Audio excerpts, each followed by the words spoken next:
10 সেপ্টেম্বৰ যেনেকৈ কৈছিলোঁ আজি 10 সেপ্টেম্বৰ তদন্ত আজি সামৰণিও পৰিব 6 বজাত SITয়ে মোক সাক্ষাৎ কৰিব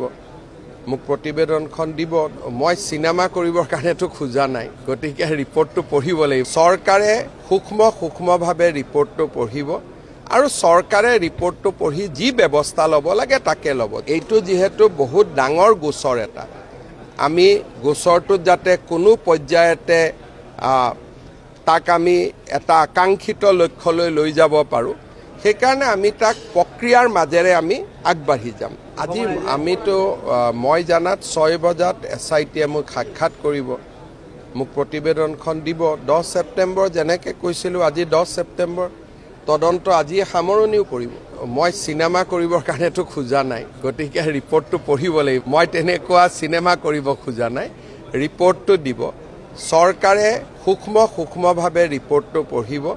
আৰু চৰকাৰে ৰিপৰ্টটো পঢ়ি যি ব্যৱস্থা ল'ব লাগে তাকে ল'ব যদি আপোনালোকে ভাবিছে যে প্ৰতিবেদন দিব মই এখন সাংবাদিক মাল কৰি এখন সিনেমা কৰিম আপোনালোকে ৰাতি টিভিত ডিবেট কৰিব টক শ্ব' পাতিব চৰকাৰ তেনেকৈ নচলে চৰকাৰ গাম্ভীৰ্যতাৰে চলে চৰকাৰ এটা প্ৰক্ৰিয়াৰ মাজেৰে চলে আৰু এইটো যেহেতু বহুত ডাঙৰ গোচৰ এটা আমি গোচৰটোত যাতে কোনো পৰ্যায়তে তাক আমি এটা আকাংক্ষিত লক্ষ্যলৈ লৈ যাব পাৰোঁ সেইকাৰণে আমি তাক প্ৰক্ৰিয়াৰ মাজেৰে আমি আগবাঢ়ি যাম ইয়াতে আমি ৰিপৰ্ট এটা দিলে মই গুৱাহাটীত সাংবাদিকসকলক মাতি ল'লোঁ তাতে আপোনালোকৰ আগত প্ৰমাণখিনি দিলোঁ এটা টক শ্ব' হ'ল গধূলি এই ধৰণৰ পৰিৱেশ এটাৰ কাৰণে আমি তদন্ত কৰা নাই এইটো এটা খুব চিৰিয়াছ ইনকুৱাৰী দেশৰ সাৰ্বভৌমত্বৰ লগত জড়িত এটা তদন্ত আৰু দেশৰ ৰাষ্ট্ৰীয় সুৰক্ষাৰ লগত জড়িত গতিকে ৰিপৰ্টটো দিব 6 বজাত মই পঢ়িম তাৰ পিছত যি ব্যৱস্থা ৰিপৰ্টটো পঢ়াৰ পিছতহে মই গম পাম যে এই ৰিপৰ্টটোৰ ওপৰত কি ব্যৱস্থা ল'ব লাগে ये एक इंक्वायरी हुए है आज SIT हमें रिपोर्ट देगा शाम को 6 बजे मैं यहाँ से जाके रिपोर्ट लूँगा उसका बाद उसका बारे में जो भी सरकार को बोलना है सरकार आप लोगों को बताएगा আজি আমিতো মই জানাত 6 বজাত SITয়ে মোক সাক্ষাৎ কৰিব মোক প্ৰতিবেদনখন দিব 10 সেপ্টেম্বৰ যেনেকৈ কৈছিলোঁ আজি 10 সেপ্টেম্বৰ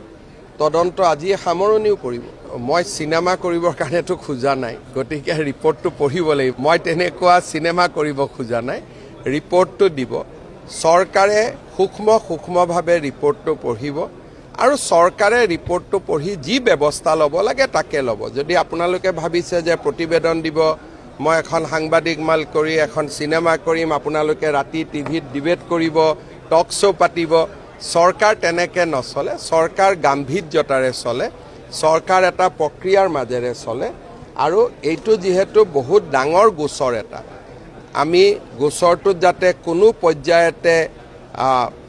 তাক আমি এটা আকাংক্ষিত লক্ষ্যলৈ লৈ যাব পাৰোঁ সেইকাৰণে আমি তাক প্ৰক্ৰিয়াৰ মাজেৰে আমি আগবাঢ়ি যাম ইয়াতে আমি ৰিপৰ্ট এটা দিলে মই গুৱাহাটীত সাংবাদিকসকলক মাতি ল'লোঁ তাতে আপোনালোকৰ আগত প্ৰমাণখিনি দিলোঁ এটা টক শ্ব' হ'ল গধূলি এই ধৰণৰ পৰিৱেশ এটাৰ কাৰণে আমি তদন্ত কৰা নাই এইটো এটা খুব চিৰিয়াছ ইনকুৱাৰী দেশৰ সাৰ্বভৌমত্বৰ লগত জড়িত এটা তদন্ত আৰু দেশৰ ৰাষ্ট্ৰীয় সুৰক্ষাৰ লগত জড়িত গতিকে ৰিপৰ্টটো দিব 6 বজাত মই পঢ়িম তাৰ পিছত যি ব্যৱস্থা ৰিপৰ্টটো পঢ়াৰ পিছতহে মই গম পাম যে এই ৰিপৰ্টটোৰ ওপৰত কি ব্যৱস্থা ল'ব লাগে ये एक इंक्वायरी हुए है आज SIT हमें रिपोर्ट देगा शाम को 6 बजे मैं यहाँ से जाके रिपोर्ट लूँगा उसका बाद उसका बारे में जो भी सरकार को बोलना है सरकार आप लोगों को बताएगा